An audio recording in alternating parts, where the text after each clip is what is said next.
کہ بنیادی طور پہ پاکستان پہلا ملک ہے جس کے لیے قطر میوزیم 3 مہینے کی ایک ایسی ایگزیبیشن کا اہتمام کر رہا ہے۔ آپ نے صحیح فرمایا کہ پاکستان 1947 سے لے کر آج تک تاریخ کے مختلف فیزز سے گزرا ہے، اور 1947 سے پہلے ہزاروں سال ہمارے ہاں ہڑپا ہے، موئنجو داڑو ہے، دیگر مہر گڑھ ہے، یہ تاریخی یا قدیم جو ثقافت ہے اس کا پاکستان آئینہ دار ہے۔ لیکن اب اس نمائش میں پاکستانی آرٹسٹس کے نوادرات رکھے جائیں گے، فن پارے رکھے جائیں گے، تو یہ سٹوری آف پاکستان کیسے پیش کی جائے گی؟ یہ جی بہت ہی آپ نے میرے دل کی بات پوچھ لی۔ یہ بہت ہی بڑا، میں تو ذاتی طور پہ سمجھتا ہوں کہ قطر کی گورنمنٹ، ان کی لیڈرشپ کا پاکستان پہ بہت بڑا احسان ہے۔ اچھا، وہ سٹوری جو ہم پچھلے 40 سال میں، آپ کو پتہ ہے زمینی نامساعد حالات کا پاکستان شکار رہا ہے کچھ سیکیورٹی سچویشنز کی وجہ سے، یہ وہ بنیادی کام ہے جو کہ اس مشکل نامساعد حالات میں بھی ہمارے آرٹسٹ، ہمارے پینٹرز، ہمارے مفکر، ڈرامہ نگار، تھنکرز، رائٹرز یہ کرتے رہے ہیں، لیکن اس کو کہیں ایک جگہ مجتمع کر کے اس طرح پیش نہیں کیا گیا۔ اب آپ کو اس ایگزیبیشن کے بارے میں اگر میں بتاؤں، اس میں کوئی 200 کے قریب بڑے منتخب قسم کے نوادرات ہیں، اور جو آرٹ سے متعلق بھی ہیں، آرکیٹیکچر میں بھی، اور اس میں جو مختلف نسلیں ہیں ہمارے آرٹسٹ کی، ان سب کے کام کو نمایاں کیا گیا۔ اب جیسے عبدالرحمن چغتائی صاحب سے لے کے زین العابدین، صادق عین، شاکر علی، زبیدہ آغا، یہ مطلب بڑے نام ہیں، اور موجودہ دور تک جس میں مرتضیٰ بصیر صاحب ہیں، شازیہ سکندر، رشید رانا، ان سب کا ایک نمایاں کام ہے جو دنیا میں مانا جاتا ہے۔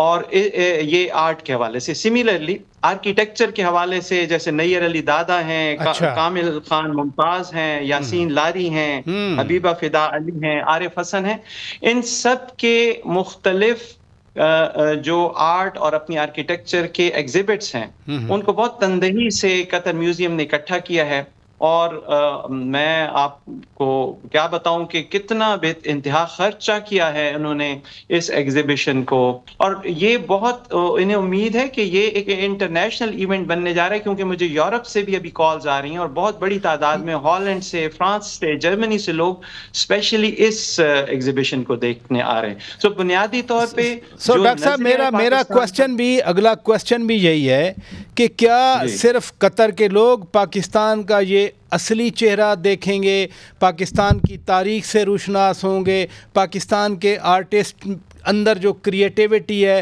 صرف قطر کے لوگ دیکھیں گے، یا جیسے آپ کہہ رہے ہیں یورپ سے بھی لوگ آئیں گے؟ عرب دنیا بھی بہت بڑی ہے، وہاں پاکستانی بھی بہت ہیں۔ آپ نے یوتھ کی بات کی، یوتھ کو جو پاکستان کے ورکرز ہیں عرب دنیا میں، تو ان کے لیے پیغام کیا ہے آپ کا پھر؟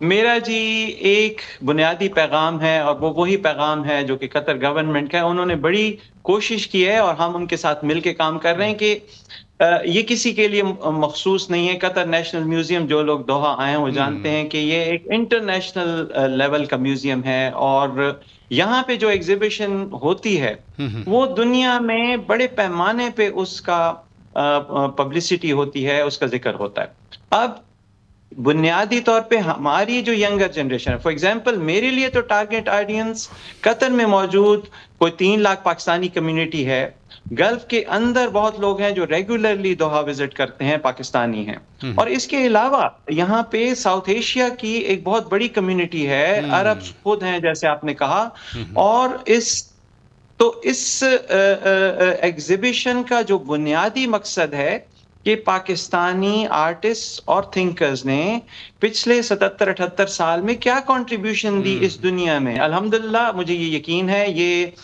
اس ایگزیبیشن کی ایک نمایاں بات یہ ہے کہ اس کا افتتاح کرنے کے لیے قطر کے امیر نے خصوصی دعوت دی ہے ہمارے وزیر اعظم صاحب کو، جو تشریف لائیں گے باوجود اپنی گوناگون مصروفیات کے، لیکن اس کی اہمیت اتنی زیادہ ہے پراچا صاحب کہ اس کو ہائیسٹ لیول پہ اناگریشن ہم نے کرنی ہے، اور اپنے ینگسٹرز کو، خصوصاً میرا تو ٹارگیٹ آڈینس اپنا ینگسٹر ہے، میں چاہوں گا کہ وہ آن لائن بھی اس کو دیکھیں اگر آ کر نہیں دیکھ سکتے، اور متاثر ہوں کہ پاکستانی ذہن، پاکستانی آرٹسٹ کس کمال پہ کام کر رہا ہے. And we should all be very proud of it. یقیناً we are very proud of it کہ ڈاکٹر صاحب آپ نے ایفرٹ کی. یہ 3 مہینے ایگزیبیشن چلے گی. یہاں بریک لیتے ہیں. بریک کے بعد جب واپس آئیں گے تو متحدہ عرب امارات میں تعینات پاکستانی سفیر جناب فیصل نیاز ترمذی صاحب ہمارے روبرو ہوں گے. ہم وہاں پر موجود پاکستانیوں کے حوالے سے بات کریں گے.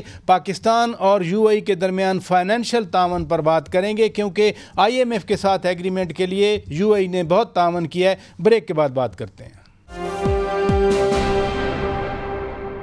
ویلکم بیک ناظرین. اس وقت ہمارے روبرو ہیں یو اے ای میں تعینات پاکستان کے سفیر ہز ایکسلنسی جناب فیصل نیاز ترمذی صاحب. بہت شکریہ ایمبیسڈر صاحب آپ نے وقت دیا.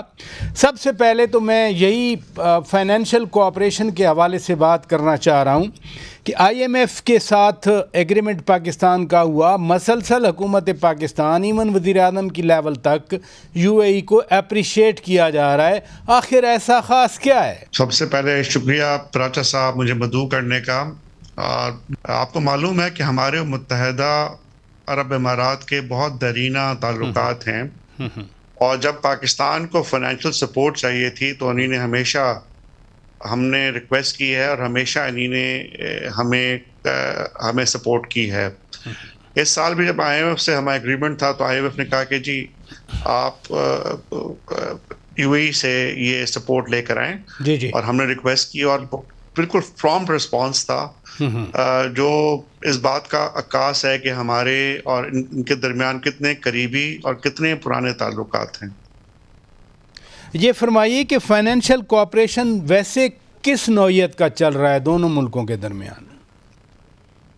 جیسا کہ آپ کو پتہ ہے پراچا صاحب یو اے ای پاکستان میں جو فورن ریمیٹنس ہوتی ہے دنیا میں دوسری بڑی سورس متحدہ عرب امارات ہے. پچھلے سال کوئی 5.6 ارب ڈالر یہاں سے پاکستان واپس گیا تھا. وہ کہ ہماری آبادی تقریباً یہاں 17 سے 18 لاکھ کے قریب ہے جو کہ تقریباً نصف ہے جو ہماری آبادی سعودی عرب میں ہے. پر ریمیٹنس ہماری کوئی ½ بلین 1 بلین فرق ہے. تو یہ بہت میجر سورس آف ریمیٹنس ہے پاکستان کے لیے.